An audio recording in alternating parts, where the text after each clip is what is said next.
باللہ من الشیطان الرجیم بسم اللہ الرحمن الرحیم السلام علیکم رحمۃ اللہ وبرکاتہ ربی یسر ولا تعسر وتمم بالخیر۔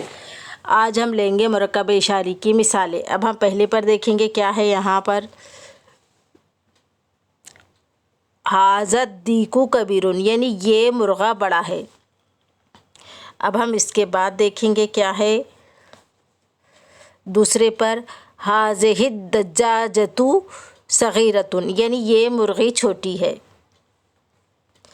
اب ہم تیسرے پر دیکھیں گے ھذان البیتان عالیان، یعنی یہ دو اونچے گھر ہے۔ اب ہم اس کے بعد دیکھیں گے کیا ہے یہاں پر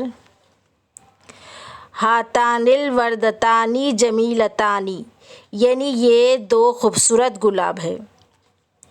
اب ہم نیچے دیکھیں گے کیا ہے یہاں پر ذالک الخامسان عربیان، یعنی وہ دو عربی لغات ہے۔ آج ہم یہاں تک ہی لیں گے، اس کے آگے کے ایپیسوڈ میں ہم آپ کو بعد میں بتائیں گے۔